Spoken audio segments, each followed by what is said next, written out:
I'm going to start a bit with my kind of boring bit at the beginning. I'm Nayet, I'm the manager of the CNDT. Again, if you're French, feel free to use the simultaneous interpretation option. Pour l'interprétation simultanée, il faut juste cliquer sur le petit bouton interprétation dans l'écran en bas à droite. And again, I would really like to thank the RBC Foundation, who's helping us fund this series of free events that we're having. And please, if you haven't signed up yet, go check out on our website. We have another workshop coming in 2 weeks on how to work as a dance therapy in institutions. Also, please know that the webinar is being recorded. And as usual, if you don't feel comfortable with your image being recorded, just turn off your camera, and you can just turn it on again when you're in the breakout rooms and interacting with the other person. And but of course, if you want to keep it on, I think it's appreciated. And Jessica and Hannah will see who they're speaking with. Yes. So without further ado, I think I'll leave the floor to Jessica and Hannah. As you know, today we're moving on to the nitty-gritty part of creating a dance movement therapy product practice. And and I know they have a lot of tools and tips on how to do that. So up to you. Thanks, Anna. Maybe just a reminder before we get going also of the group agreement that we showed you yesterday. And Hannah, if you want to pull that up for everyone to refresh their memory, that would be great. Sure, let me just go back a little bit in the PowerPoint here then. 1 second. Okay. Share. I believe this was it. Can everyone see that? I'm going to make that bigger. Great. So do we want to just take a moment to name those again, just respecting confidentiality, speaking from your own experience, not from your partner's, just from your own, taking care of yourself emotionally and physically. If you need to take a break at any time, please just go do that. We will have a 5-minute break about halfway through today. Don't do any movement you're not comfortable with that causes pain, anything like that. Just actively listening to one another, communicating with compassion, empathy, participating, taking risks as you're comfortable with, and that we are accepting of all gender expressions, disability, generations, class, race, ethnicity, religion, and other intersections of identity. So we welcome everybody into our collective today. And also just to recognize that harm or distress and discomfort may happen unintentionally. And if you're experiencing that, you could send a chat message to Anna or to either myself or Jessica today. When I'm facilitating, may not always notice chat room messages, but I will try to keep an eye on that the best that I can. So thanks very much. I'm going to stop that screen share now. Okay, come back. Anything else for you, Jessica, or shall I just jump in here? Jump on in, yeah. Okay, so bienvenue, welcome to everyone. I think, do we have maybe a couple of new people today? I'm just wondering, maybe you can let us know in the chat room if you're just joining us today. And I believe there's a staff from Le Grand Palais, so welcome. We are going to jump right in with a movement warm-up. So I want to invite you to stand up wherever you may be, get some room to move there behind you.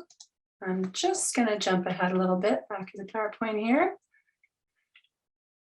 So what we're going to be working with today, just to name them before we move, we're going to be looking at starting out in your practice today. We're going to talk a bit about safety for yourself as a practitioner. We're going to look at therapeutic contracts, ethical use of touch, note-taking, working in different spaces, kind of deciding what space might be right for your practice, and then a little bit of information around finding the right space for you. And also looking at 2 other things, which is integrating dance movement therapy and talk therapy. which may not be so far apart, and supporting yourself through your practice, and also looking at self-care planning. So that is what we are up to today. And I'm going to put on a piece of music now, and I am going to just narratively guide us through the movement. This is a piece of music from David Darling called 8-String Religion. And I want to invite you to bring your whole self, your whole body into this discussion today, in this movement right now. And I'm just going to pull up our music.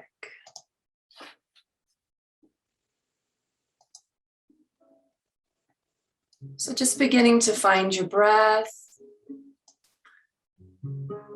and find your feet connecting into the earth. Sensing the weight of the bones of the legs, and just feel that outpouring into the earth of that weight.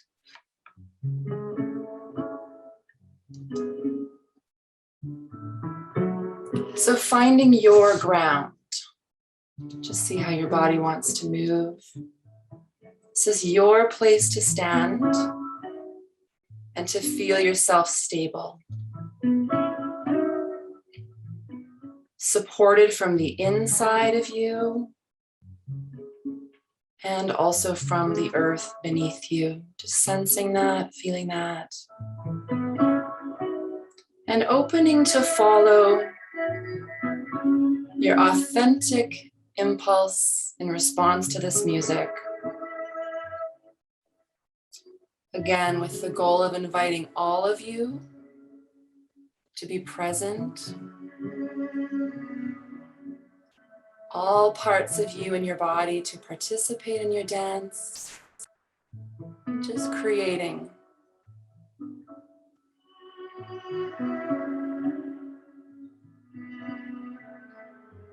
Noticing if you're binding your flow anywhere in your body. Noticing if you wish to release that flow. Release any muscle tension you may be aware of.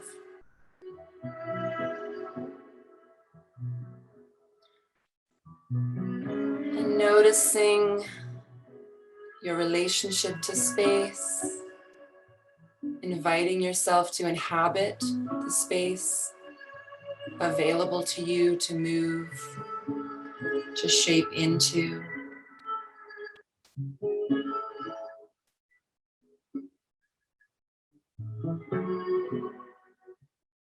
We have above you and beneath you.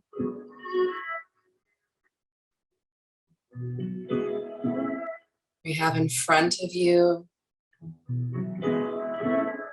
and behind you. We have the sides of you.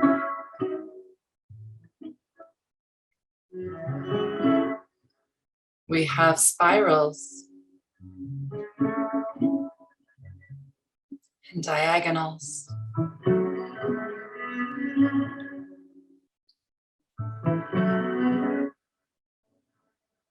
Inhabiting the space inside your body,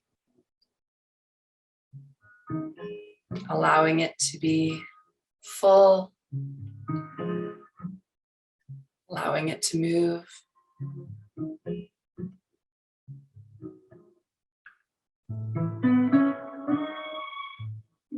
And just noticing as you connect with the whole of you, the fullness of you, all the end points of your nervous system, your feet, your hands, base of your torso, your face and your head, your arms, your legs, your spine.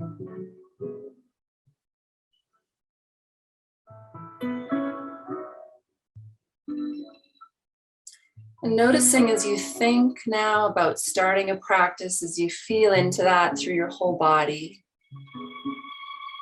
Just notice any impulse toward movement. Is there a movement forwards? Is there a retreating or an advancing? Is there a spreading or an enclosing? All of these movements are going to be helpful to you in your practice and your life. Noticing if there's a sideways step.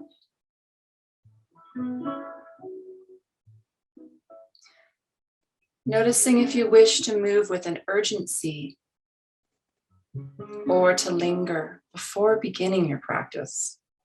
Maybe considering all your options, or maybe it's time to move right now. And again, like yesterday, discovering one shape or one movement phrase that in this moment supports you to feel empowered, capable, and response able. Able to cope with whatever your private practice may bring.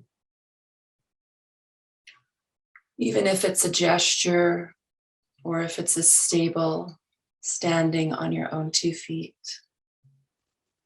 Just bringing that movement, that shape or movement phrase to completion for yourself.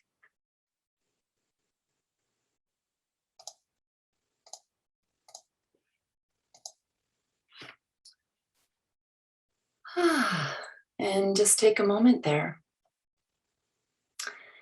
And I'm wondering if just all together, you may or may not be looking at the screen, that's okay, just stay where you are, but I'm wondering if we can all just at the same time share the movement or share that shape, and we can just see each other for those who are wanting to be seen on the screen. Yeah, we can repeat those just a few times. So we can see the resilience that is you, that is dance movement therapy. Yes, it may be a particular plane. I'm noticing, Karine, your movement. Maybe a plane of movement that you want to remember as a resource. Or a gesture. Yeah, wonderful. Thank you. Merci beaucoup. Great.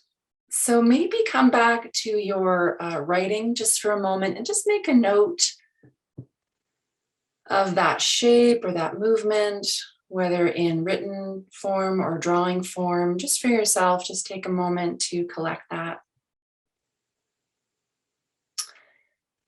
And then in just a minute here, we're going to move into a discussion. We'll come back to the PowerPoint.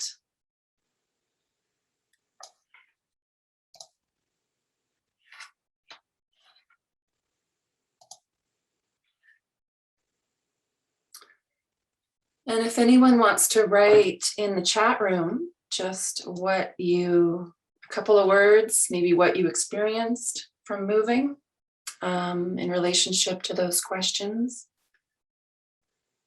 that's very welcome. We'd love to see what you have to say. Great.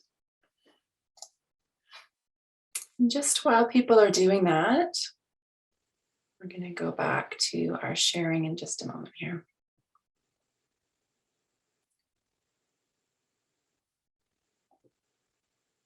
And if you're just here for the first time and you're not sure how to get into chat, it's at the very bottom of your screen, just in the middle of the screen there. You'll see it there. Nice. So Karine, if I can just read it. For me, it was cutting away all the fears and welcoming what's new. Great, thank you. Forward momentum with ease, allowing gravity to support my momentum. Beautiful. Yes.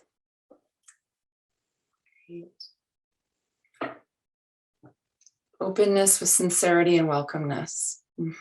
Great. Yeah. And if your experience was not feeling very positive, that's okay too. Just honoring whatever came up for you there. And as we all know in dance movement therapy, we're working with process. We're working moment to moment to moment. So just honoring where you're at now and knowing that with support and with guidance and with time and clarity, you will feel more resilient moving into your private practice. Okay. So I'm just going to go ahead and feel free to keep sharing there, but I'm going to bring up the PowerPoint.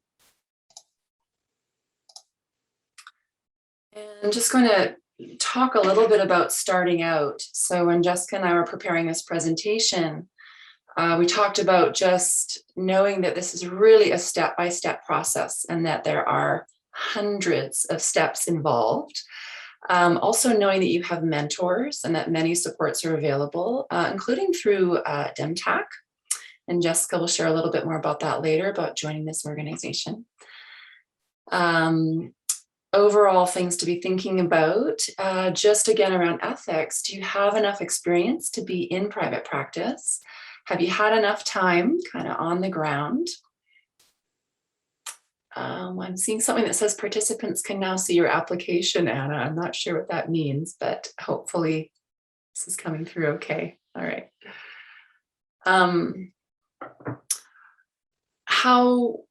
So scope of practice, as we spoke about yesterday, just being very clear on that and really trusting your felt sense. So if your gut says, I don't think I can take on this client, absolutely trust that. And in a kind and compassionate way, facilitate a great referral for them. So how will you write your business plan? Are you an entrepreneur? This is something I talk about a lot with my students because I think since the field of dance movement therapy is not well known, the profession is not well known, we really have to advocate for ourselves. And when you're in private practice, you are managing most of your own business. So it's just something to consider. And for some people, they're very clear that they are not entrepreneurs and it's just not the path for them. So it's something to consider for yourself. Various legal structures, considerations around legal structures within your province, within your city, such things as getting a business license. Those are things to be thinking about. Do you need financing at all? Do you need to purchase materials? These are things that you'd be putting into your business plan. Do you have the right equipment? Do you have the right services in place? Having a great bookkeeper or accountant is really essential. Having a good lawyer, somebody to consult with. Are your office forms ready? Are your systems ready? And lastly, are you truly ready? So that said, there's always going to be anxiety. There's always going to be a felt sense of, there's more I need to learn here. There's more I need to know. That's going to be ongoing throughout your entire therapy practice. And as we know, we will always be in continuing education throughout. Okay, just going to move along. Hannah, did you want to take a second to share a bit about our experience? Sure, let's go back. Yes. So I guess I could jump in. My private practice, I started, I would say about 5 years after graduation from Europa University, and same likewise, just worked in a variety of different organizations, hospital, school system, Center for Children with Developmental Disabilities. So I felt like I had a pretty good ground beneath me before starting. And I really needed to create a private practice when I got back to Vancouver from the States. That was just, like Jessica was saying, there may not have been a lot of agencies that really knew about dance therapy or wanted a dance therapist. That said, I did have some employment through Vancouver Coastal Health and another agency, the Deaf Wellbeing Program, which was very helpful as I began my practice. And I'm trying to think about where I first started working. I think I basically created my own center. So I found a couple of colleagues who were willing to share space, and we created a center and we rented office space to other people, which was also helpful in terms of covering our costs. And it was really lovely to work in a collective. And then we sold that business at one point. And then later I just worked out of my home, which was great for me. I had a big live work space and a sort of divided movement therapy studio in that space. And there were also challenges with sort of a lack of division between home and work at times. So those are just some things that needed to be attended to. I think that's all I'll share for now. How about you, Jessica? Want to share? So as I mentioned yesterday, I really jumped right in as soon as I got back from my training in the UK, because there wasn't a lot of options for work in organizations here.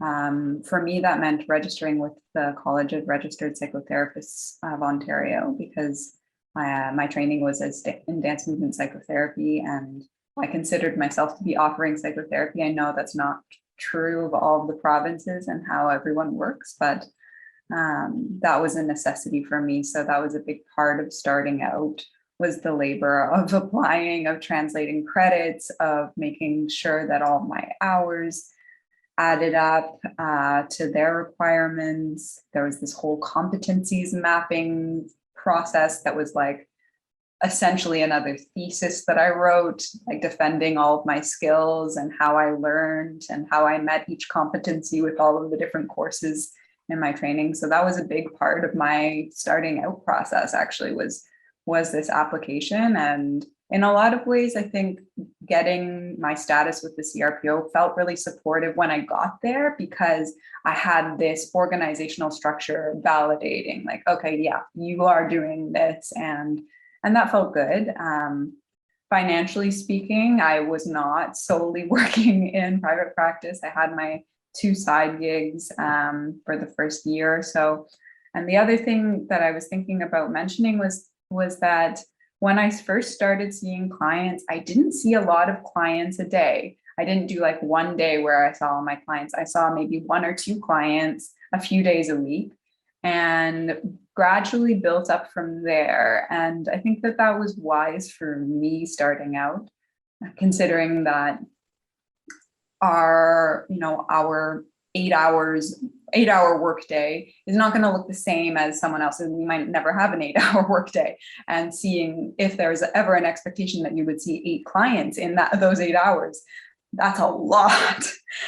So really thinking about, okay, how do I actually need to structure my time, knowing that this calls a different type of energy than an office job, and making sure that I had enough energy for the administrative tasks that had to happen alongside that, like building my website and all the forms and the receipts and things like that I was managing. So I've kind of fluctuated, but over the years, I've averaged out around 4 to 5 clients a day. Feels like a full day for me, and I don't like doing more than that. And maybe Hannah has like a different number, but that's kind of like, that's the same. Yeah, it feels full. That feels like a lot. Yeah. So yeah. I was really glad that I didn't try and jump straight into like a lot of clients. I mean, I didn't have the clients to begin with, but like scheduling wise, I was grateful that I built up my capacity over time also, and kind of added to that with a little bit at a time. So now 4 to 5 clients a day feels really manageable. And I don't get to the 5th client and think, oh God, I need to do another one, because that's also something to consider, is that ourself is like the resource. That's what we're bringing to the therapeutic relationship, especially in individual therapy, and making sure that you actually are bringing enough of yourself there. And then just to note that within my private practice, I ran groups. Like from the very beginning of my private practice, I started with a weekly group that was a drop-in to begin with, so you could just come whenever you wanted. Then I had them like buying card classes, like groups of 10 at a time. Then I eventually closed that. So thinking about, if you are going to start offering groups from the beginning, really considering how you want to structure that. Having an open group really worked for me, because I didn't have the numbers to support having a group of 8 people that were going to show up every week. So that really worked. Now I only run closed groups because it offers a lot more containment, and it, like as a structure, works really well for me. But I have the numbers now. I have a waiting list for my groups, because I haven't offered groups a lot over the pandemic, because I don't love the online group situation. But it's it's a different type of environment when you know this is my group for the next 12 weeks, and they really form in a different way when it's in that kind of a closed setting. But the open group was a necessity for me for at least a year starting up. So just considering that your private practice isn't necessarily going to only be individual therapy. Also, you might be seeing groups, you might want to do a couples training, you might want to do a family therapy training to add on, you know, these are all options alongside. Yeah, that's all I'll share for now. That's great. Thank you, Jessica. Yeah, and I think that speaks to just the beautiful freedom of having a private practice is you can start your day when you want to. You can do 2-hour movement practice before you see anybody in the morning. That's for you. You can have half hour between your clients, you know, an hour between them, 15 minutes, whatever works for you. And I love what you just said, Jessica, about thinking about groups and couples and yeah, all of that potential. So it's great. Okay. Just going to move forward here. So we just shared some of our own stories.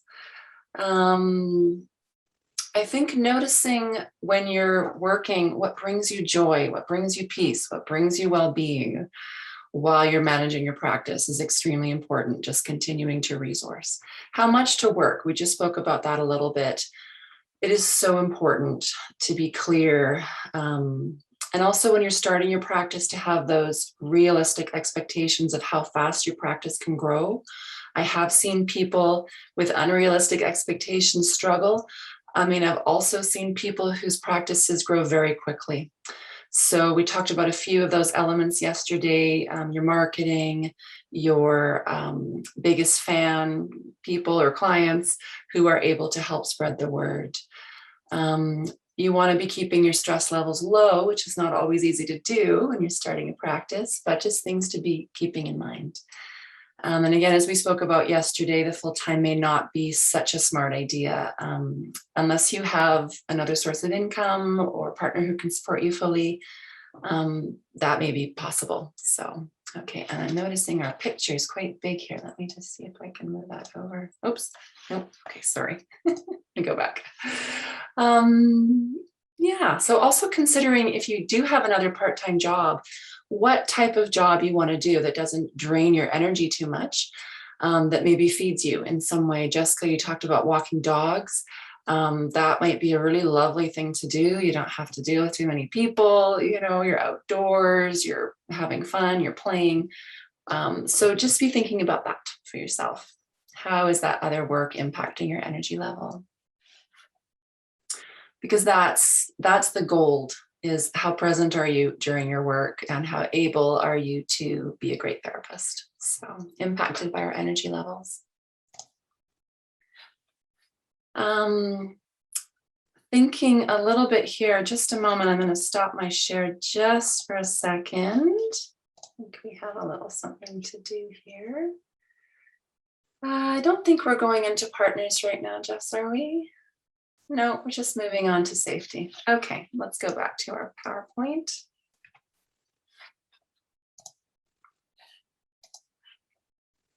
Okay. So, thinking about safety. This is something that oh, there's a hand going up. Great. Shall we take a moment to have your question? Do you want to speak your question, Angelique? Yes, thank you. I just want to take my hand off. Yeah, I was wondering, you say you shared a center with other professionals, Anna. Yeah. I wanted to ask what kind of professionals are Yes. there? Now that was does it yes. impact your work, I mean, or your clients? It did impact my work because there was opportunity for cross referral. I shared the space with a woman who was a theater artist and also a yoga teacher and also a body worker. And we had another woman come in with us who was actually an intuitive, a First Nations woman, also working with traditional ceremony. So it was a really interesting collective of people. And then we also rented space to other practitioners who came in. We had other psychotherapists joining in. We had other people doing movement work in our movement studio. So it actually created a really wonderful community for myself, because I was sort of the main administrator of the space. It just became too much to be dealing with cleaning and dealing with rentals with everybody and the lease and just all of it while having a practice. It just felt too full for me. So we ended up just being able to sell the business, which was also amazing, to some other practitioners. And then that's when I decided just to go my own route and just have my own space that I could kind of control, if you will, how clean it was, my access to it. But it was a really lovely collaborative. Yeah. So you might think about that, who else has spaces that are around you, or do you want to go in with a few people and lease or potentially buy a building if you really had the money? But yeah, we ended up with a really great space there. So Okay. Thank you very much. going to this day. Thanks. Thank you. Thank you. Thank you. And actually, this brings us back to, where is your practice going to be located? So are you at home? Are you in a different part of the city? Safety. So are you in a relatively safe part of the city or not? How will your clients come to and from your office can be something very important to think about. People of all genders or gender identities are impacted by this. And, is there bus service to where you are, or metro service? Just be thinking about that. Home office versus rented or collective office. We've already spoken about that. There's advantages to each of those. It's just something for you to consider personally. And, there's, I don't know if it's 12 of us on today, but there's other people within your programs who may be looking for space. So maybe you will team up together and create a collective. Consider being careful when you're seeing clients alone in your own space or in a building that you've rented. Attend to your felt sense of safety. Have a phone accessible, knowing maybe a code or a password to quickly get help, something you could just, a code word you could text to a friend or text to your partner, another colleague. Letting people know that you're seeing a client alone could be helpful, particularly if there's a certain client that you feel just a little more edge with. You may not want to see that person in an environment where you don't have a little bit of backup. So just things to be thinking about. Whether or not to have a picture of yourself on your website. How much information do you want to give out publicly that associates with an image of yourself? Could also be something to be thinking about. Or do you want to have your office address on your website or not? How much personal data to put there in your marketing? Anything else to add there, Jess, about that? I was just thinking also in terms of if your Facebook account is public or private, considering that your clients can search you on there, and you might want to use a different name on your Facebook account if it is public, or make it private as much as possible. Because that's a lot of personal information that your clients could then have access to about you, and photos and, your vacation last year, whatever you have on your Facebook, like it would all be available if you have a public account. So yes. So we wanted to go into pair rooms, chat rooms, in order for you to talk with your partner about what else is on your mind with regard to safety. What concerns might you have? How do you plan to manage those risks? And maybe you will pick up some new ideas from your partner. But is there anything else that comes to mind with safety for you? The more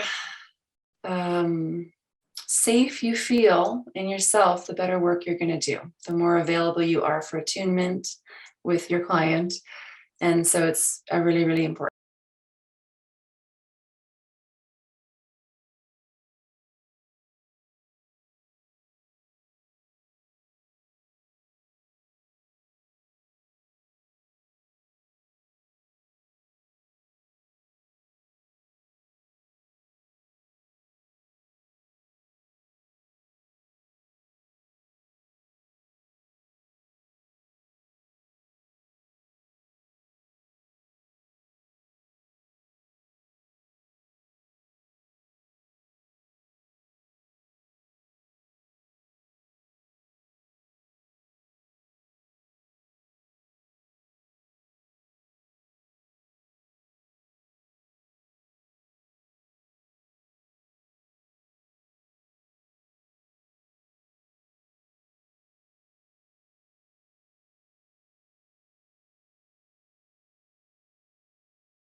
Welcome back, everybody. We thought we would just take a moment. Anna, did you want to say something quick there? Oh, no, I just apologize for the big recording in process interruption. Sorry. Yeah. Yes, those will come and go. We wanted to just take a moment to hear from you. Anybody that would like to share, was there anything new that came up that we had not thought of around safety for you, or just something you'd like to share? We have a smaller group today. Please go ahead, Karine. I'm not sure it's, well, not really related to safety, but we discussed that maybe it would be interesting. I'll go to the participants' home to give a therapy session. So especially people who have difficulty going places or are more limited. So that brought up, well, more questioning also in terms of safety, but it could be something that's interesting also. Yes, thank you for mentioning that. I've actually done a few home visits at times, had clients I've seen in their homes. So thank you for naming that. Yeah.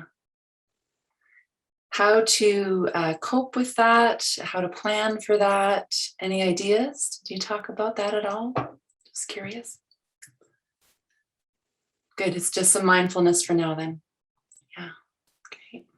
Also making sure maybe that your liability insurance, if you're required to have professional liability insurance, that it covers that.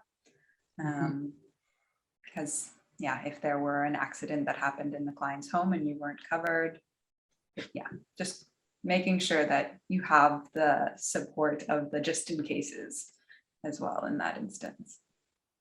Well, in all instances, but especially that one. That's a really good point. With the general liability insurance too, you may need to name studios you're working at or agencies that you're working at. Just get those names on your policy. Yeah. Addresses. Anyone else?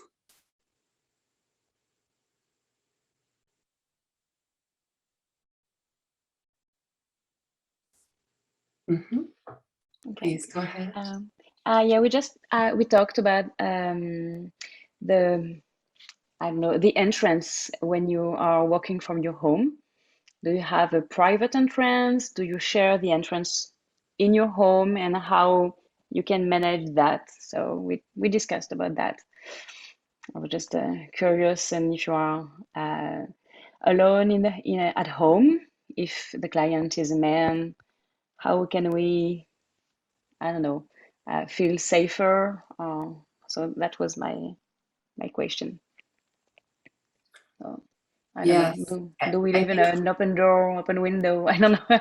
yes, maybe thinking about having 2 exit doors or a window that you might be able to go through. And I think, again, just screening your clients very well, although sometimes, things come in, but and really trusting your gut. And again, if your gut says, oh, I feel just a little nervous here, I would not see that client alone at your home or in your office with no one around. Okay. Yeah. Or go to their house. Yeah. Or maybe take someone. Yeah. Yes. Yeah.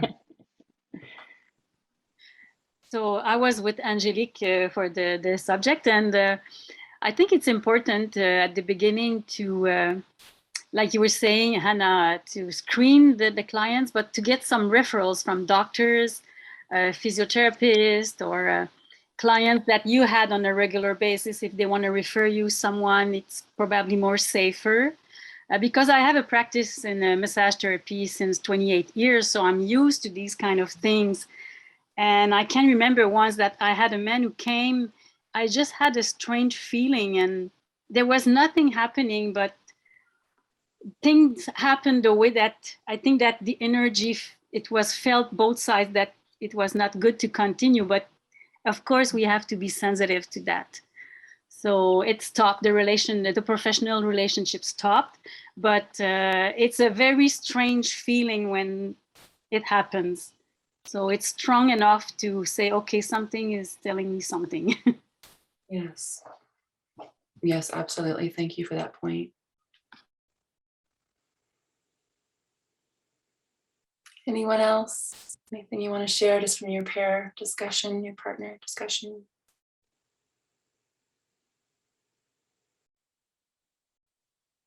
Okay, ça va? Okay, I'm going to pass it off to Jessica now, and she's going to do a little talk about therapeutic contracts. Do you want me to bring up this screenshot then, or do you want to bring it up, Jess? I mean, sorry, the PowerPoint. Sure. You can bring it up as we chat a little bit, and then we'll show you some sample contracts and whatnot. So we'll switch over to that afterwards.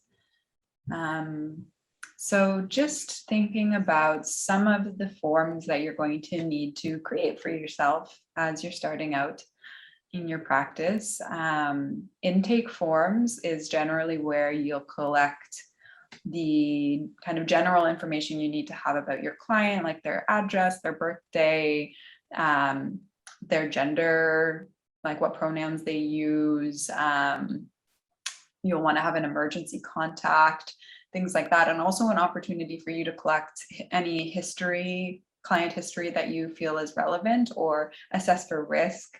I'll show you on my form, I have like a little section that supports me in gauging risk for my clients. And I also include on there a section about goals. So you'll see that in a second.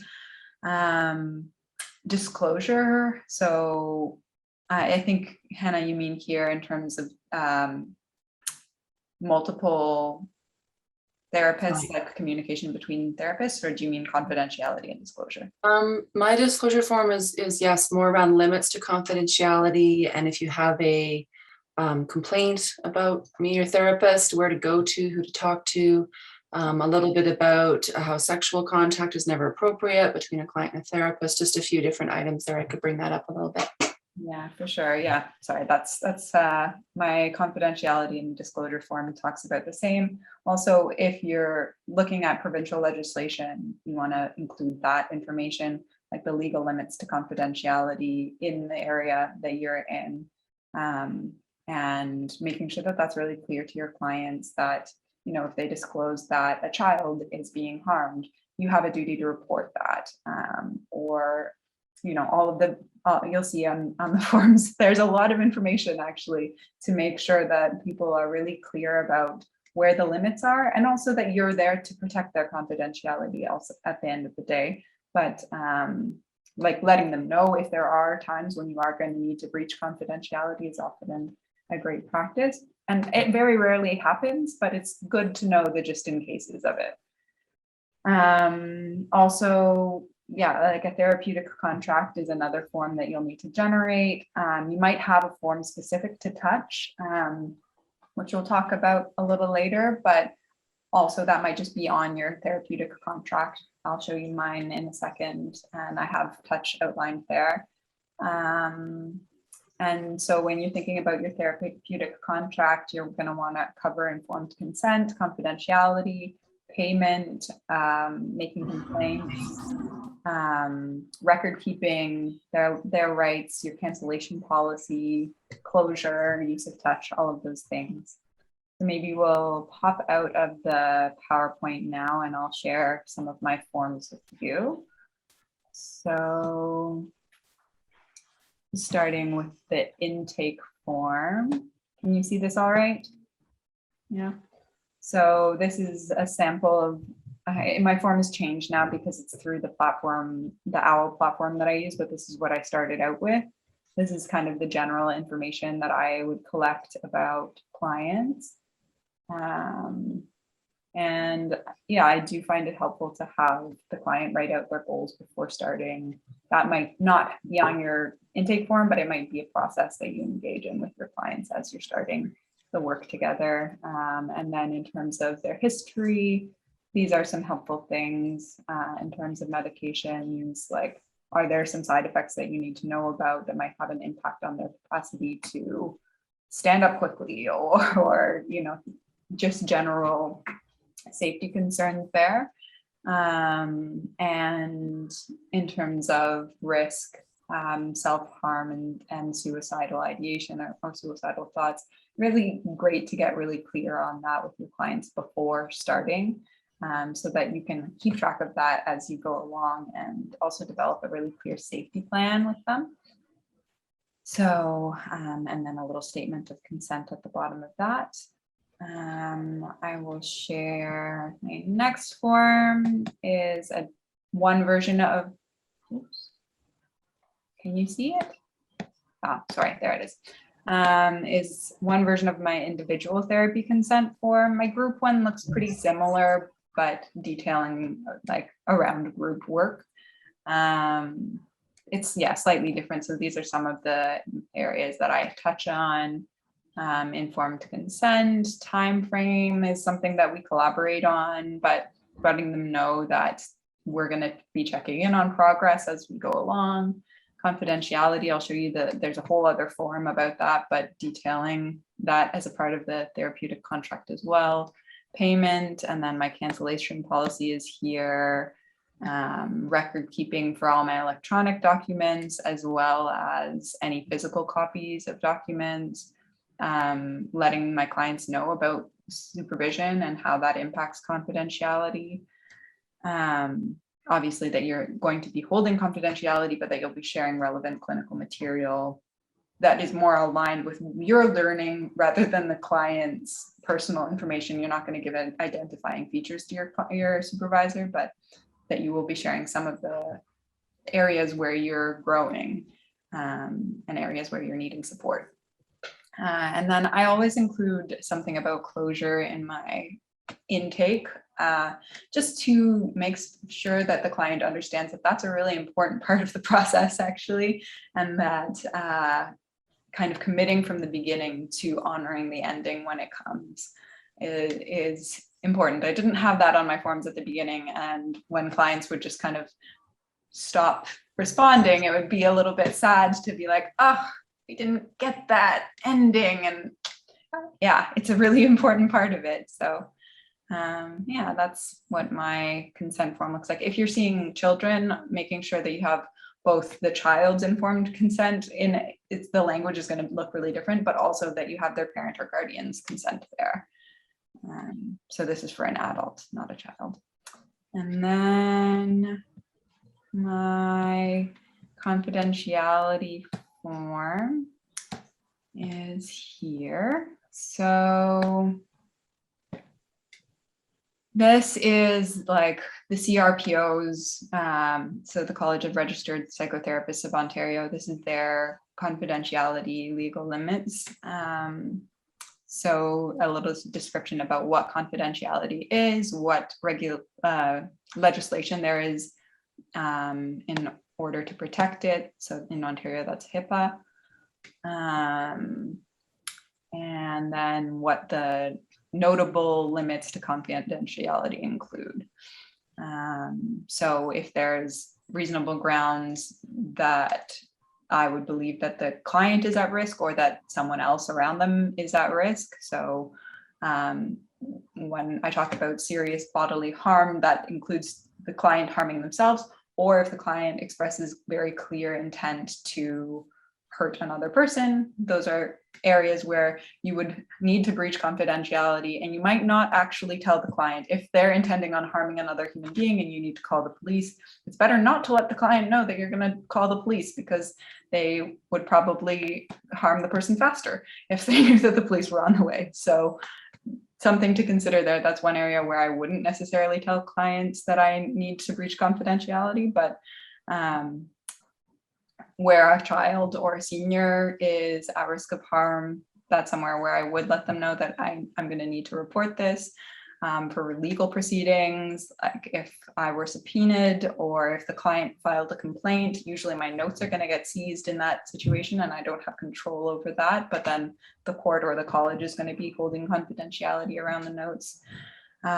If something happened in a session that required me to call an ambulance, like if the client had a heart attack, I would need to disclose the nature of what we were doing together to whoever arrived, like the paramedics or whoever's there.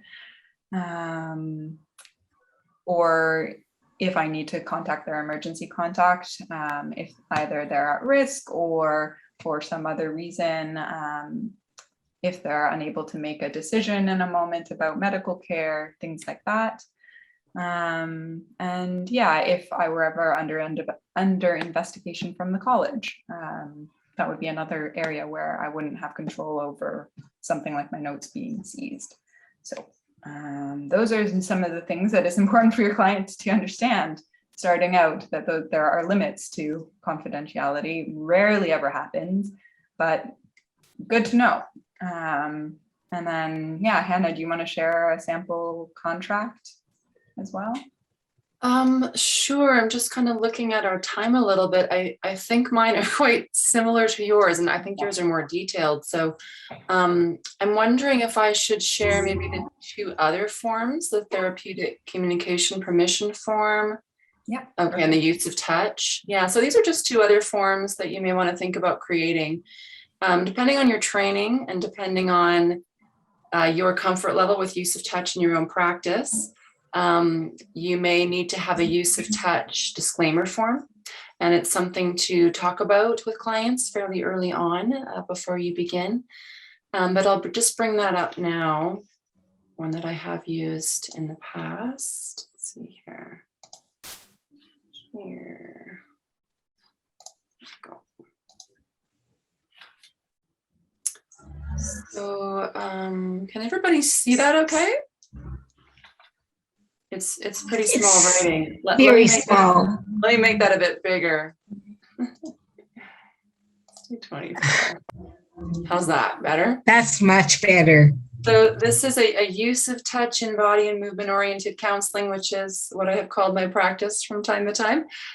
You could also use the word dance movement therapy. But just to let people know, touch can be a beneficial tool in the practices, and that I'm using that cautiously and carefully. Touch is used by a therapist is never absolutely necessary, so I really don't need to use it. And much can be accomplished without it. So that's where I would also be orienting my practice more toward use of props, not necessarily having to directly touch somebody, but maybe have a physio ball between us or a scarf or something else, stretchy band, that kind of thing, or supporting my client to lean into a ball or to maybe have a blanket on them or pillows, or also use self-touch. That's the main orientation that I'm using. So just a few little bits here.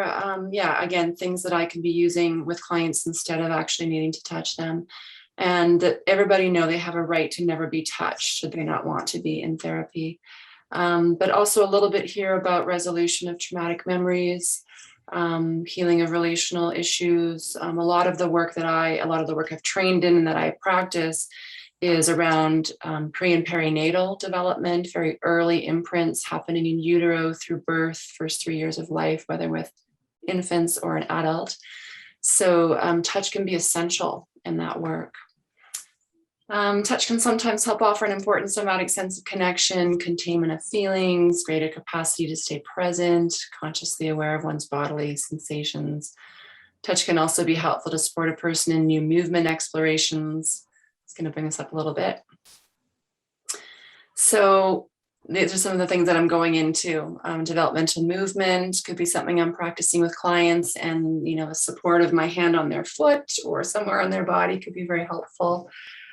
So you can just kind of read through there. And then also here, sometimes touch is not helpful in therapy, felt to be too stimulating or disruptive to sense of safety, self, therapeutic process. And again, sexual touch is never appropriate.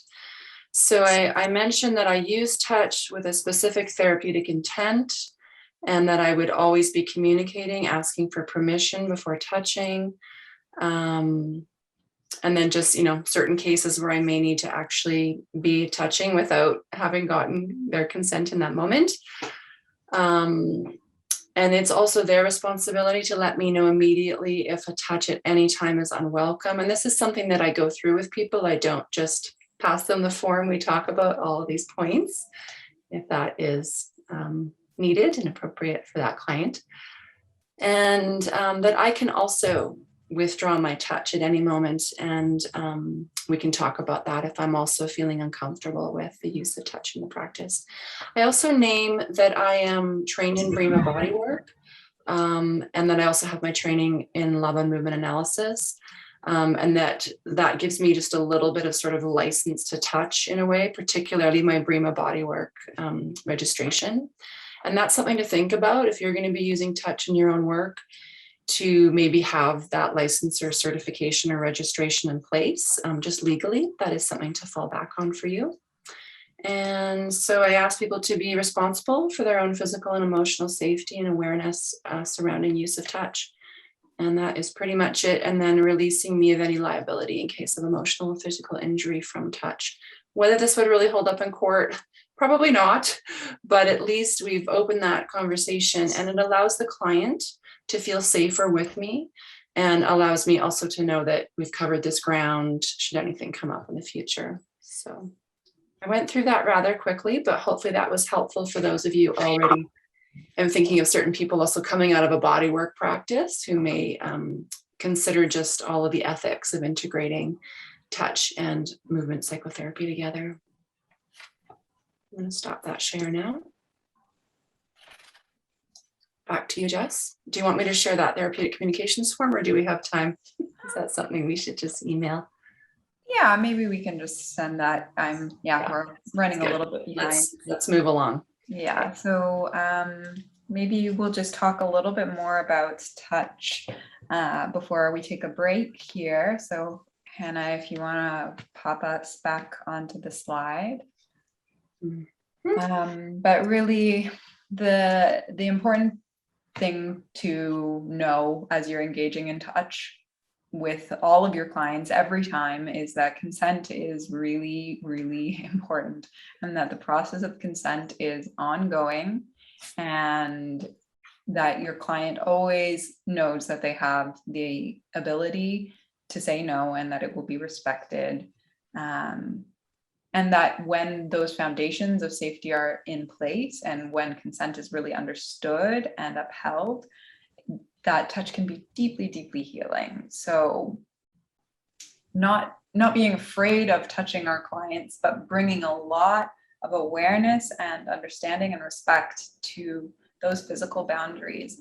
And if touch isn't something that feels safe for your clients, always knowing that self-touch is a really great resource as well. So I want to invite you, just as we're talking about touch, to imagine into some of the ways that you might enjoy feeling touch, whether that's in a therapeutic relationship or just relationally in general, or feeling into some of the self-touch that your body might be drawn to today. And noticing the areas of your body where touch feels pleasurable, where touch feels soothing or comforting. Touch can also be a great way to wake up our senses. So touch that might be more stimulating. There are a lot of different ways that we might touch ourselves and our clients. And to really understand that when we're bringing ourselves into the therapeutic relationship and kind of tracking our embodied responses, that our embodied responses around touch are really important and valuable as well, whether or not you actually engage in touch in the moment, naming that, oh, I feel so drawn to placing my hand on your shoulder right now to offer some comfort. How would that feel for you right now?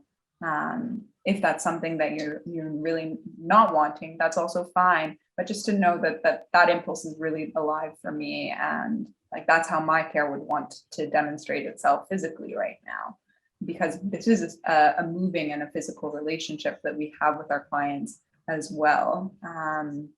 So really acknowledging your body in that, and acknowledging those impulses that are present within you.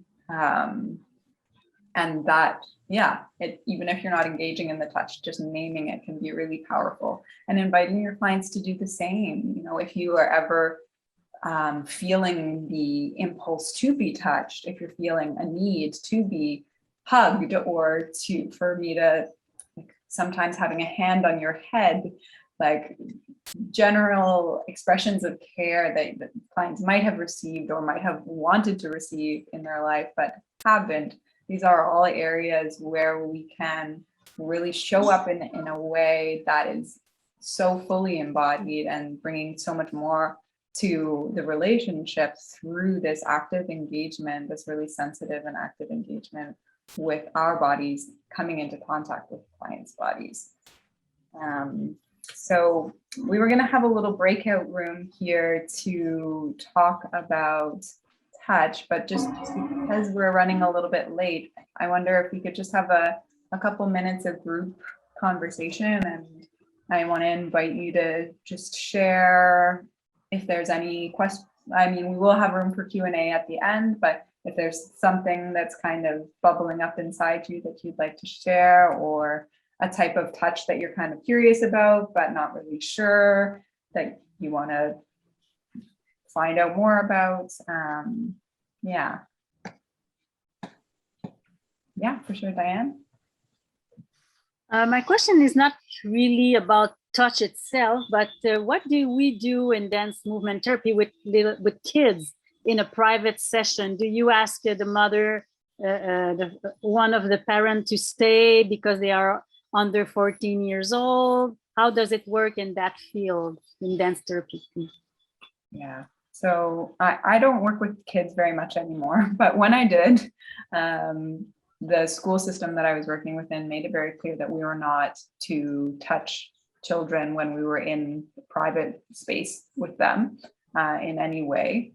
But oftentimes the children that I would work with would want a hug as they were leaving or coming back to the classroom. They would want to give me a hug before going back to class. And when we were in a space where that was like a little bit more, like there were other witnesses around, I would invite that touch at those moments, but not in the moments when we were alone together. Yeah. And Hannah, I don't know if you want to add to this. Yeah, I probably have a lot to say on this topic, but I teach children about just different ways to hug. So we do pinky hugs, just a finger, or a sideways hug where it's not full frontal, but just side to side. Maybe just putting our hands together in front of us. So different ways to receive that sense of connection and touch, but without too much risk for them or myself. And I feel like I'm teaching them also how to be with other adults who are not in their family or they don't know very well. I most often in my practice in Vancouver, I would have the parent in the room with me, watching everything I'm doing with their child and engaging them in the therapy. And from time to time, I might have, say, 11, 12-year-old who would just need their own space with me. So that's something that we talk about, obviously, with parents.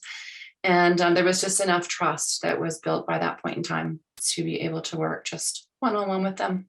So, I was putting myself, I guess, a teeny bit at risk, but I also had enough faith and trust in the family by that point and in the child themselves. So, yeah. And I love to provide pillows and blankets and other furniture items for children to interact with that is not necessarily my own body. Yeah, if that's helpful, just to mention again. Thanks for that question, Diane. Does anyone else have any question or comment or? Yeah, Angelique? Okay, trying to think about the question itself. Okay, I often work in schools, so I have many children.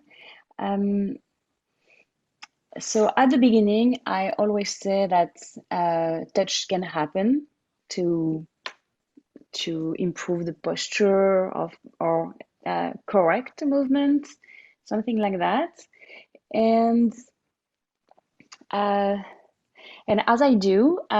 I practice, I always want to have a consent, but it's not always yes, you can. It's I look at their eyes or their body responses, and I'm just wondering, is that enough? If it's really clear nonverbal communication, then I would say yes. Like in my note taking, I document all instances of touch, and oftentimes the communication is not like a verbal yes or no, and documenting non-verbally communicated yes via nodding their head or extending their hands out or whatever the gesture is that they're communicating it. If it's really clear, if it's eye contact that you're using, I would say maybe just get another layer of consent there, because eye contact can be misinterpreted and mean different things to different people. But their body language is like, well, especially children are so communicative with their bodies, and it is usually quite clear, as long as you feel like you have the capacity to like identify what was it that communicated yes to me in that moment. Okay. And I think too, if the child is verbal, if they're able to say yes or no, it's good to get them to say yes or no. It really teaches them about consent. If you're working with a nonverbal person, like Jessica was saying, that's different, or maybe nonverbal ways that's communicated. But it can be very good to go that extra step and get the yes or no, and really encourage the child to speak their yes or their no, and give them permission to say no. All right. Yeah.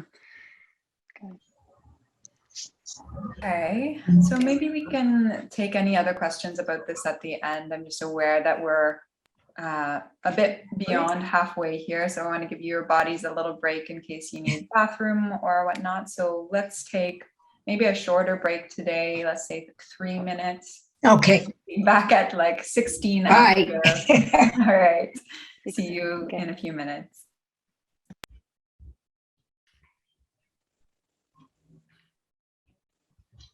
It's such a big discussion. Great. Okay, maybe we'll wait another 30 seconds just because it doesn't look like many people have come back yet. And Hannah, I'll be passing it over to you for notes.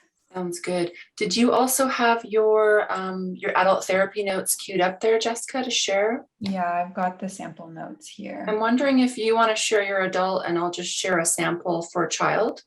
Perfect, yeah. Okay. I don't think we're going to have a lot of time to go into a lot more detail there, so, okay. All right. All right, well, we're going to get started and people can rejoin as they're ready. We're going to talk about notes. Yes. An important part of your job. Yes. And we are assuming that most people have had some training in this. And I'm just going to bring up our PowerPoint here. So I'm just coming back from our bio break. And I just love these pictures so much. I had to, had to bring that up. These gorgeous scarves. Yes. Everyone needs a great scarf set or a couple, maybe a mobile one that gets washed all the time and one to have at home. Okay, so note taking is your lifeline. For myself, I'm always having to find a way to make it enjoyable. Sometimes it's very challenging to go from a primarily right brain process of movement and feeling to left brain writing back on a page or back in a computer system. So feeling into the best way that that's going to work for you. Also the best time for writing notes. Is it right after that client? Is it building 10 or 15 minutes into your practice? Or is it at the end of your client day where you've maybe just made a couple of notes, but you do your fuller notes at the end of the day? It's really up to you to feel into that. They do need to be done, I think, legally within 24 hours, at least in British Columbia. That may have changed. I haven't checked lately, but that's my understanding. Not sure about other provinces. But things to think about, how is your memory? Does holding everything till later work for you or not? Some people have an incredible short-term memory. Others do not. Taking breaks between clients to get that laid down for yourself.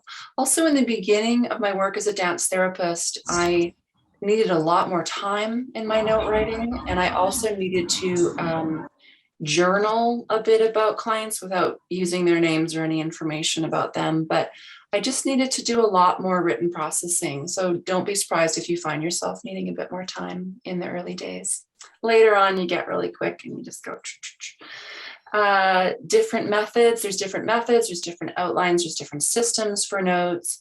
There's many considerations legally. We've talked about that a little bit before, but be informed, do trainings. At one point, there was a really good training through the British Columbia Association of Clinical Counselors, of which I'm a member, all about just things to be considering, you know, if your notes were subpoenaed, but even before then, just of how your notes might be interpreted in court and certain things to write, such as, you know, as per normal developmental stage of this child, or as would be normal for an adult undergoing this experience, etc. So that you are always thinking about your client being on your shoulder and being happy with what you're writing, that it's accurate, that it is honoring of their experience, that it doesn't share too much should those notes end up in court,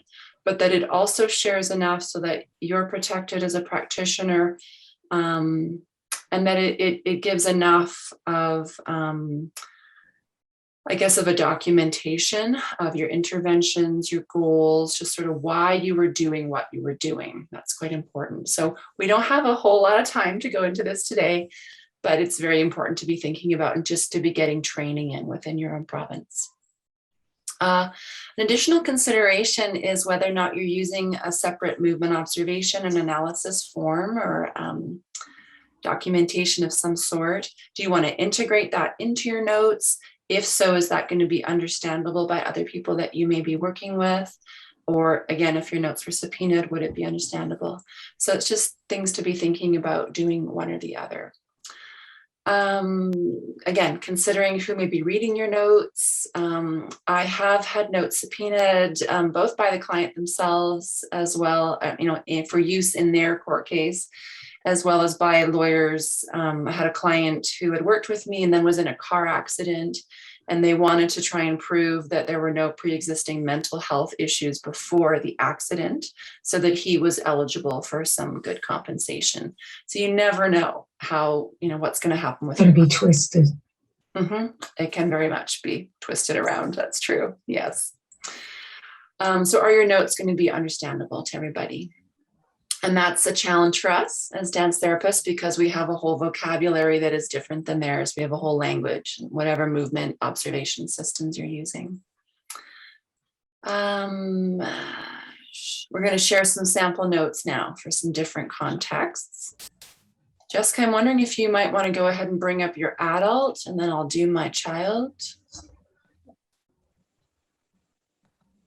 So I've included a few different types of notes. How's the size here? Can you see it all right? Yeah, okay, awesome. So the top one is the one I use for my sessions. I include the session number. My system tracks the date and whether it was online or in person and that kind of stuff. But it's good to have that information there too. Generally, I'll outline the themes of the session. And I use these notes mostly because I find them more easy to understand when I'm going back to review a session or looking for something specific when we move further down the line. So outlining the themes of the session, then going into like a short amount of detail, like a sentence per major theme. And outlining the goals. The goals might stay the same kind of week to week, but you might adjust them over time, or if there's a new goal that your client's wanting to add into your work, giving yourself the opportunity to track that, and also as goals are achieved to remove them. And the next steps, usually that's continue to meet, or if we're planning to incorporate a new method of working, like if you have other trainings that you want to incorporate, you could write that in your next steps. This is a sample note that the online system that I use offers. which outlines the session focus, goals addressed, again, therapeutic interventions used, planned interventions, the focus for next session. That can be helpful too, to have a sense of keeping track of what you need to come back to in your notes. And then SOAP is a method that a lot of therapists use. Essentially, it outlines the subjective experience, so the clients, like what they're telling you they're experiencing, objective things like facts, their physical symptoms, appearance. I would include movement observations in that section. Assessment, so these are your interpretations. What meaning did you make of it? And the plan for next steps. So those are some sample notes that you might use in your practice. I'll stop sharing, and Hannah, if you want to share the one for children. Sure. So I've used a lot of different forms over the years, and I also created a very specific sort of box system of note for children that I'm working with at a school that I was working at for 5 years. And that was just a really quick way for me to sort of just tick different themes, whether it was working with integration of movement reflexes, or whether it was supporting connection with the child's family or ancestry. That was an actual box that I had for ticking, because that was important in the context I've been working in. I don't have that form with me now, but I'm happy to send that to you all in an email afterward. But right now I'm just going to bring up another very simple form. So here, again, I may need to make this just a bit bigger. Shall I do that right now? I wonder if you zoomed in on the form, that might be easier. How do I zoom in on that? Is it a view? Yeah, That's good. where it says 100% up at the top. Oh. Yeah. What would I do then? Go to like 150 maybe. 150. Is that better? Perfect. Great. Okay. Thank you for teaching me on this. That's great. Technology. So I'd have my sort of credentials there. Why I like to put my personal information on my notes is because if that gets a peanut, it's already right there. Again, which session is it? And then the date and the time. Who's present in the session, especially with children, what family members are there, what goals are addressed in the session, any non-directive interventions, Mirroring. as well as directive, just kind of clarifying both, can be helpful for also other professionals that you might be working with, understanding what you're doing. So again, I just created for myself just, little places to kind of tick there, any specifics around that. And then also my own more directive interventions and the reasoning for them. What am I trying to achieve? The child's verbal and nonverbal responses to those interventions. And then any play or symbolic or movement themes that are of note to me as the clinician. Any recurring themes for anyone working with kids, we know that's important. And also any differences that I'm noticing from the previous session to this session or previous sessions. And then also just a little rundown, kind of just the basic sequence of activities that we did. That's helpful for me to remember. And any parent-child interaction notes that I want to also write down. And then any follow-up that needs to happen. Is there a teacher I need to call? Is there a conversation with a parent that needs to happen?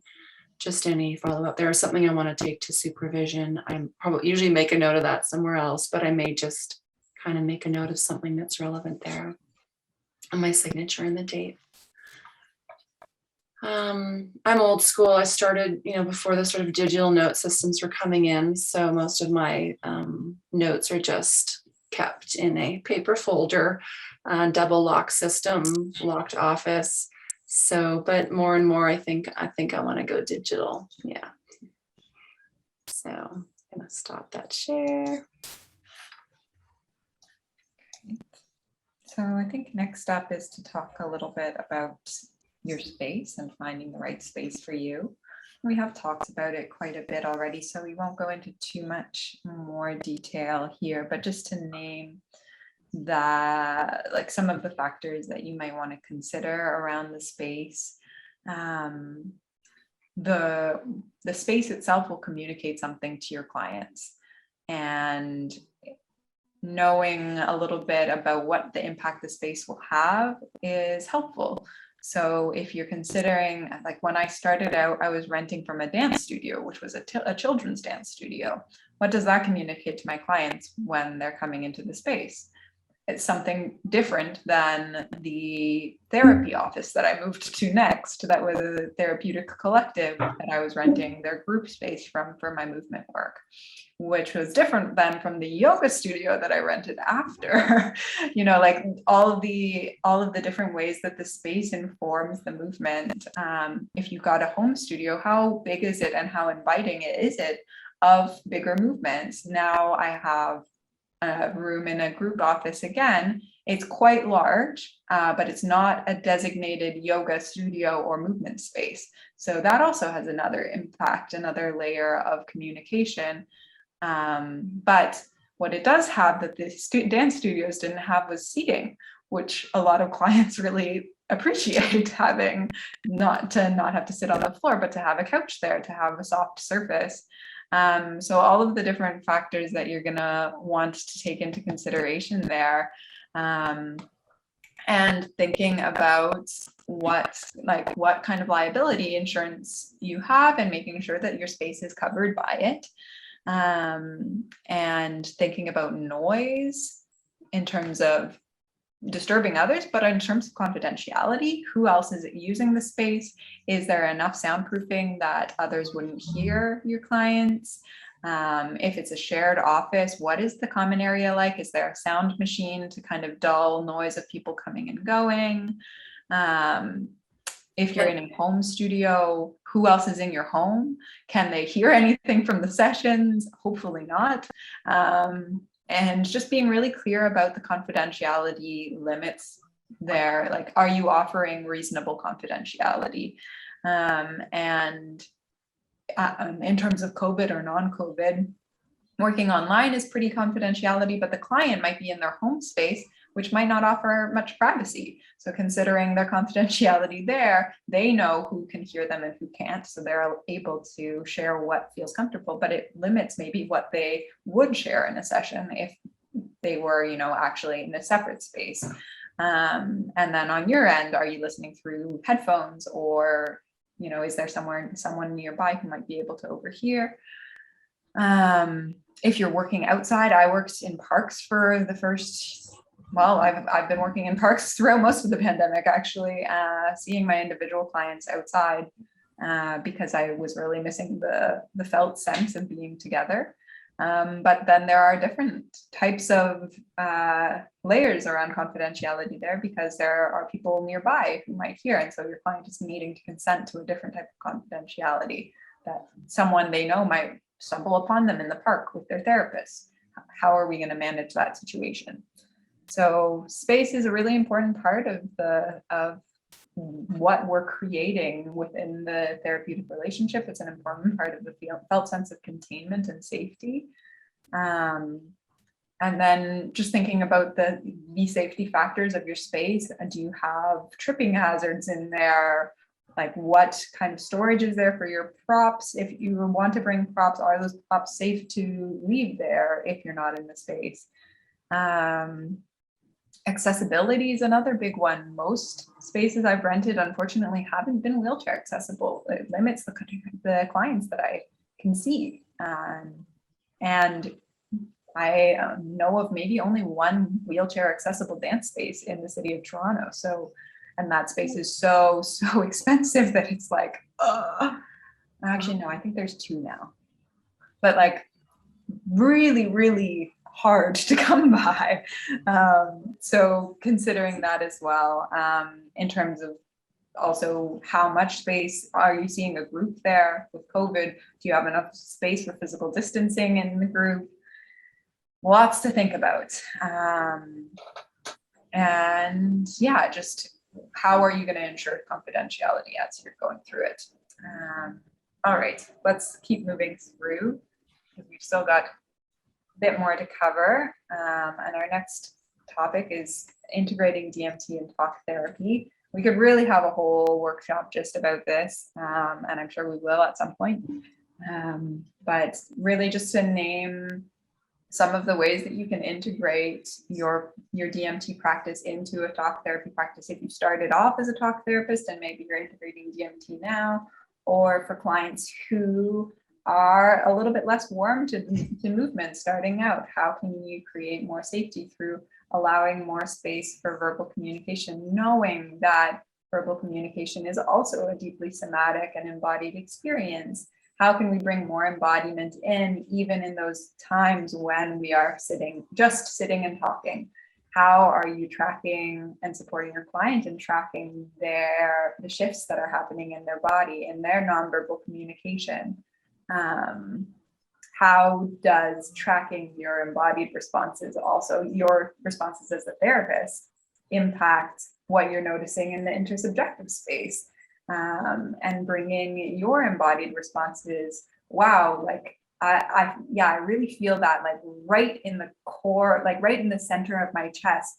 And like for me, if that were to move, it would have like a really fast-paced energy. Or, you know, naming the embodied sensations for you can help your client understand some of the ways that they might explore further in movement, even though it might not be accessible right from the get-go. And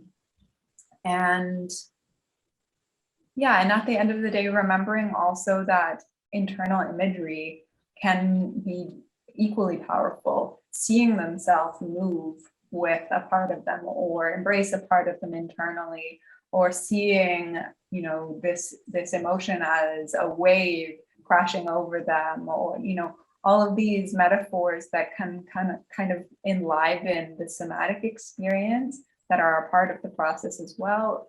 That is dance movement therapy too. And those are ways that we can kind of bridge these two worlds that are separate, but they're actually not that separate.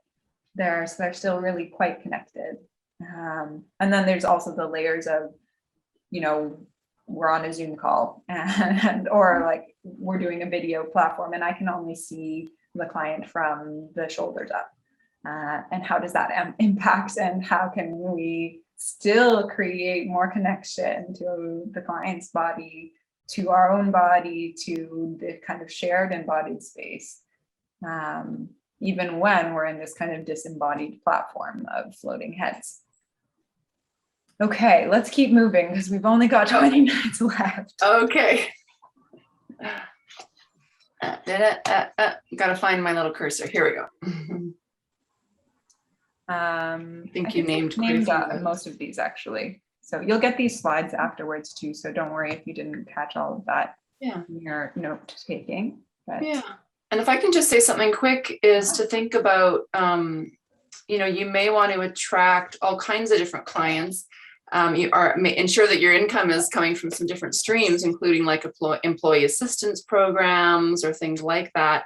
And you may be very surprised who sort of comes to you initially thinking they're only coming for talk therapy, who is actually really open to working with the body and movement. So just interesting to think about in terms of your marketing. So shall I jump in here, Jess? Okay. So I think my main point here is get more support than you think you will need. Most of us are not asking for enough support or seeking enough. And around private practice, just really give yourself lots. And set up that support ahead of time. Have your clinical supervision in place. Maybe you have a peer supervision group as well. Check-in calls regularly with peers and networking with other therapists. Maybe you have, you know, as we did in Vancouver, we had like a monthly party, you know, so people would bring food and we'd have a potluck and just have social time. Not allowing things to build up, attending to things as they arise, super important in a practice. And then I wanted to take a moment. Shall we do this, Jessica? Do we have time? The self-care planning? I want to take a moment. Yeah. Let's take, 3-4 minutes? It's not a lot, yeah? What do you think, Jess? I'm not looking at the clock right now because I have this open. What do we have time for? Yeah, maybe 4 minutes. Let's take 4 minutes. What is important around self-care for you? You're just going to share with your partner any ideas you have at this point in time for your self-care with regard to private practice. And my thought might also be, because our self-care plans in paper form sometimes just get shelved and forgotten about, where do you want to put it in your house or in your practice room so that you'll actually see it and attend to it and come back to it again and again. So if you can talk about that with each other, let's go ahead and put people into those rooms now. Thank you, Anna.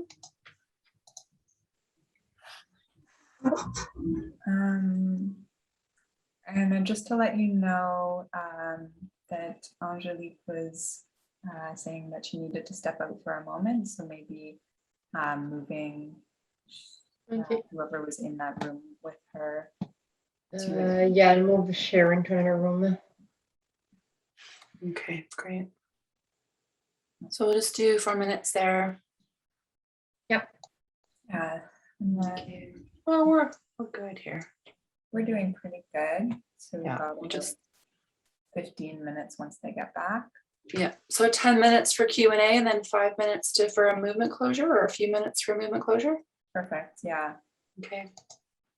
And I'll just talk a little bit about professional associations and how they all offer. And like, yeah, I was gonna add, like, maybe if you can just mention the DMTAC and like how you can support other therapists. Yeah. Yeah.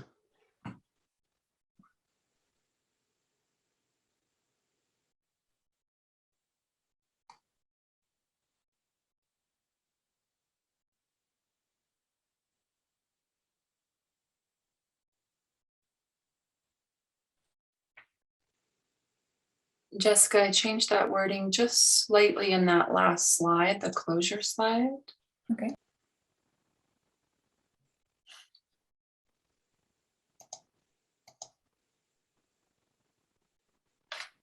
Do you want me to bring up that Q&A screen now, or just leave it off and we'll just see each other?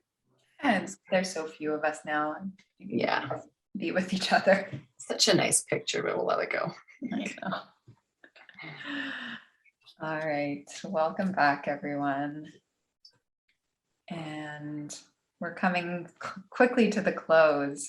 So we just wanted to transition a little bit into some time for Q&A. We'll have a little bit of time for closing in movement at the end. And also just to name that as a part of supporting yourself as a therapist is to connect yourself with the professional organizations who are going to support your work in Canada. That's the Dance Movement Therapy Association in Canada. If you have questions about DAMTAC, please feel free to reach out. We offer a lot of support in terms of ongoing professional development, workshops, networking. We have a blog, we have different ways of connecting with members across the country. And what we have like a listing page where you can be listed as a DMT. So just knowing kind of where to situate yourself that's going to offer that professional support as well. And that professional recognition, as we don't have a system of accreditation here, it's great to be able to show employers like, yeah, here I am on this National Association website. Things like that can be quite supportive as well of your work, but also just to have that sense of community and other people who understand your work and feel the things that you feel because they're going through a similar thing themselves. It's been a really supportive part of my work as a DMT is to be involved in DAMTAC and to have that connection. So encouraging you to build that in as well. And if you're not in Canada, figuring out where your national association is, and also like considering provincial associations. So, and remembering the American Dance Therapy Association too as a resource. Yeah, the ADTA, resource. Totally. Okay, so we're gonna do Q&A, and we're gonna leave about 5 minutes at the end to move together one more time. And so, yeah, just inviting any questions that you might have, whether that's about self-care and support, also if anything came up there that you need to share, but this is your time.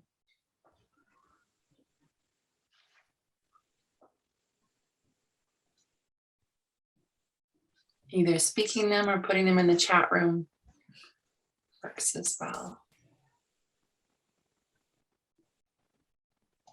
Or questions for myself or Jessica. And if you don't have questions, that's also okay. We can just get right to moving if people would prefer that, but. I'm also curious. Oh, go ahead. Someone had a question there. No, it was me, Anna. I was just gonna say if you want to move to the movement session and then like someone thinks of a question during it, you're like we can go back to that later. But go ahead, Anna. I was just gonna say, since we have such a small group too, maybe we'll have a minute or two just to hear from people how the workshop has been for you, if it's been helpful or not. So yeah.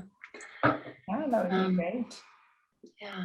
Do you want to do that now, Jessica, or do you want to go into the movement? Let's close with movement. So if anyone wants to share anything about like feedback about the workshop, or is there anything that's been helpful in the last couple of days? Anything you feel you will take with you as you create your practice or to add to your practice? You may not know yet.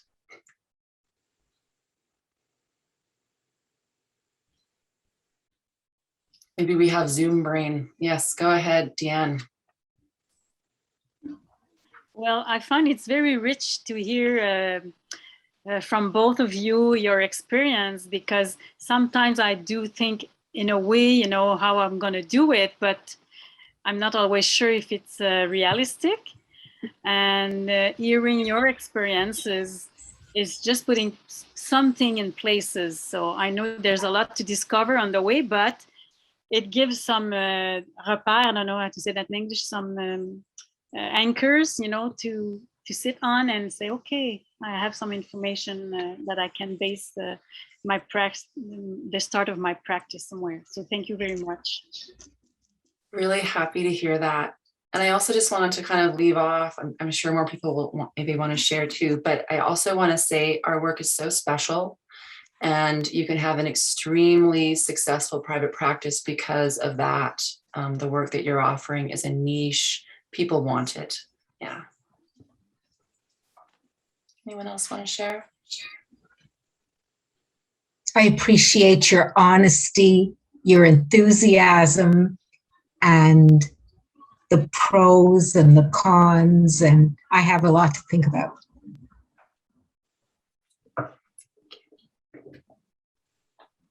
Yeah, And I thank you thank very you. much. Oh, thank you very much for sharing with us. I think it's a good overview of so many things that we have to consider and not to forget like some aspects. There's just so many details left to figure out, but I guess this part is also on me to decide what I want to do specifically. But it's a good starting point. Thank you so much. There's also some great resources online in books, you know, how to start a private practice for therapists. So keep an eye out. Yeah, glad to hear it.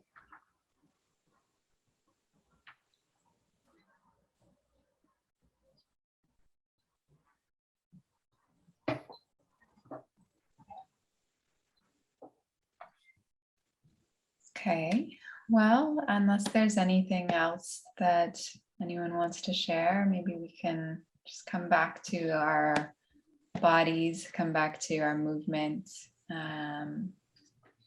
And yeah, if you want to stand up to reconnect to a little bit more of your body, I'm going to try and get some music going for us. Audio. And hopefully I won't have any ads popping up today. So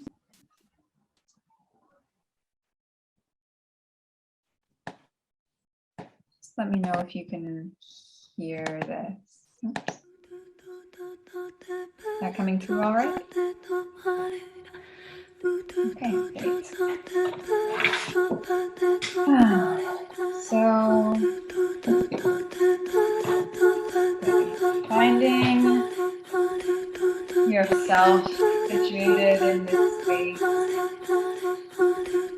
You've been sitting for a good chunk of the last couple hours, so just checking in to see if your body needs anything in response, maybe moving in the opposite direction to the way that you've been sitting might feel good.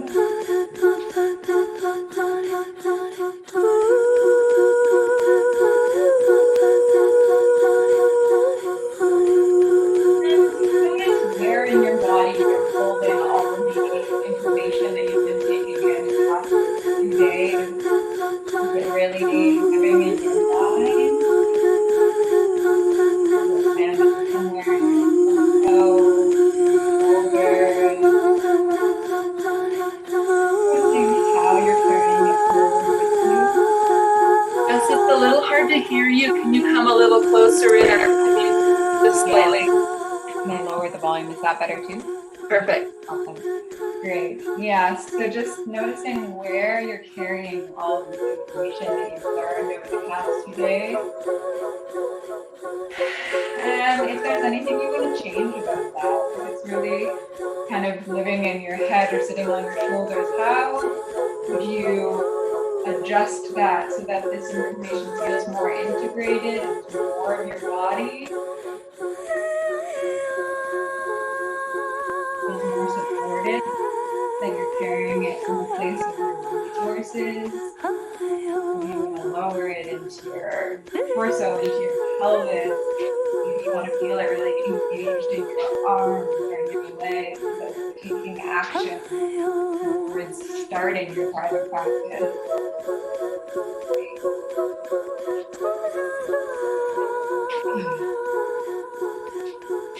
And as you're moving with this new information that you've been taking in, please let yourself take in some of the people who are moving with you today. Maybe the screen, or whether that's an energetic felt sense of the others. As a reminder that we're not moving through this alone. That you are always surrounded by a community who is holding you, holding this work.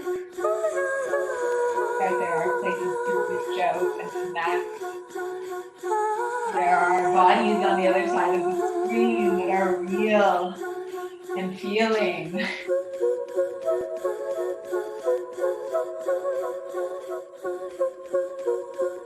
And noticing also if there's anything that you need to let go of as you're leaving this workshop, any fears or worries about your practice, any beliefs you might have about your ability that you want to shake off or brush off or throw out the window, whatever works for you. Just making space for yourself to not need to carry the things that aren't yours to hold.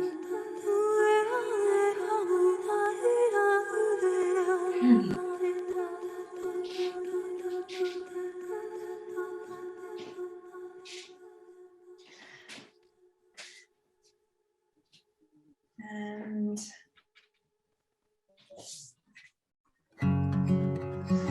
I'll take this last piece of music to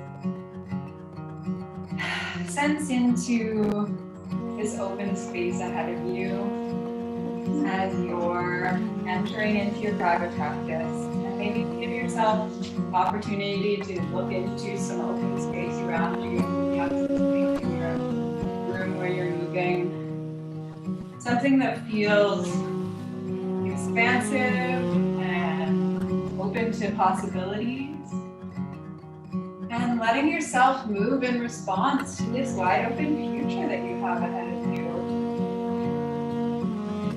Noticing how you feel about it. There's some excitement, some nerves still.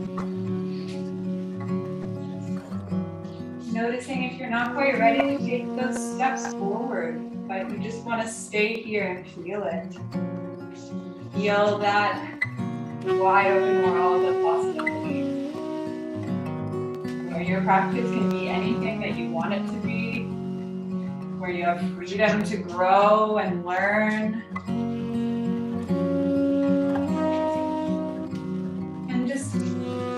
little bit of time now. I won't talk for a couple of minutes, but to really let yourself feel and move all of your hopes for this beautiful future that you have ahead of you.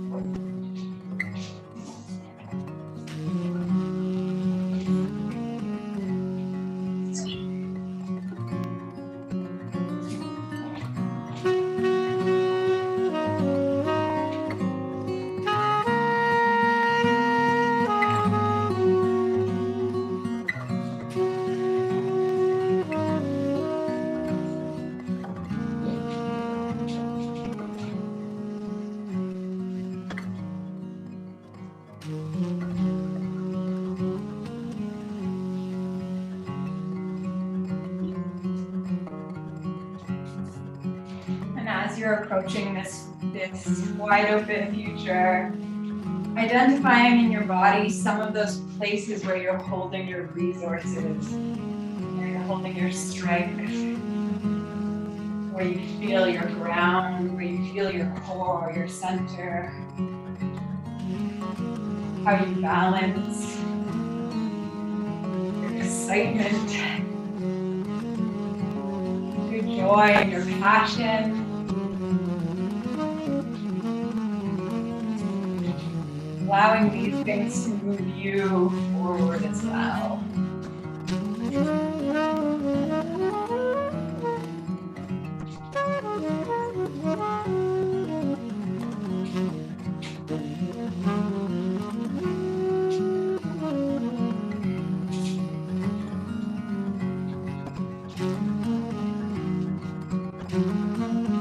That as you move forward, you feel supported in every step that you take by your whole self.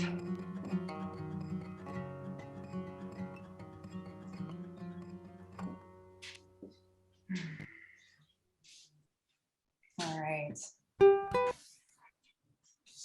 Beautiful. So just to close, we'll offer one more movement or gesture or shape that communicates all of your resources moving forward into your private practice so we can feel each other resourced and grounded and strong and energized. How do you want to express your entrance into your private practice? Yeah. Beautiful. All right. Well, we are at our time for today, so we can start to say goodbye.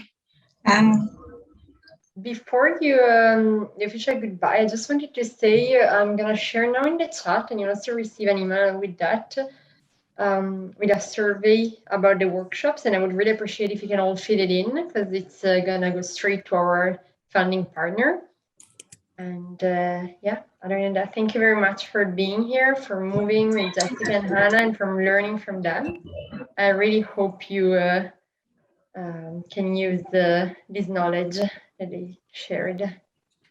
And here is the link in the chat for the survey. If you have like 5 minutes now, or you get it by email later. Thank you. Thank you, Anna. Thank you. Thank you The National Dance so Center and to RBC for sponsoring this event too. And thank you to you all for coming. Yes. Thank you. Have a good night or afternoon. Bye. Thank you. Thank you very much. Good luck, everyone. Thanks.